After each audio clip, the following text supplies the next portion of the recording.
5月26日，美国国家航空航天局 NASA 与波音共同研发的星际客机此次 OFT-2无人飞行测试成功着陆。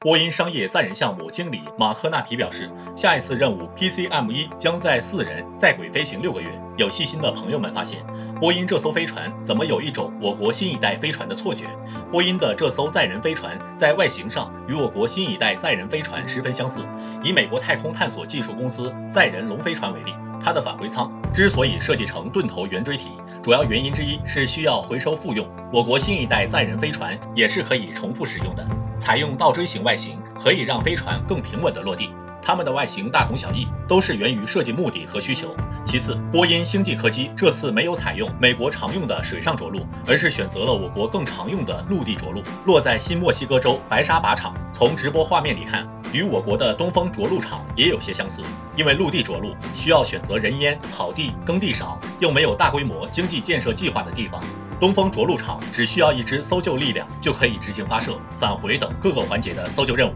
而美国军方的绝大多数高精尖武器都是在白沙导弹靶场测试的，也能满足搜救需求。那么为什么我国更常用陆地着陆，美国更常用水上着陆？也跟我们刚刚提到的搜救需求有关。美国战机训练频繁，有时也会掉进海里，海上天气情况复杂，美军的搜救能力本身就很高，且美国有宽广的海洋控制权，海上降落对他们来说是更好的选择。而且降落在海上不需要太高的精度，容错率相对更高，也不需要反推发动机，利用海水缓冲也可以减少对返回舱的冲击。我国和俄罗斯都常用陆地着陆，虽然也具备水上着陆的技术，但陆地着陆降落在自己家领土内，安全保密性高。我国近海部分礁石区域多，沙漠地带更安全可靠，且海上着陆对飞船的防水、防腐蚀性能要求较高。波音星际客机就是因为怕腐蚀，减少飞船使用次数，成为了航天飞机退役后美国首个陆地着陆的载人航天器。上次星际客机试飞失败，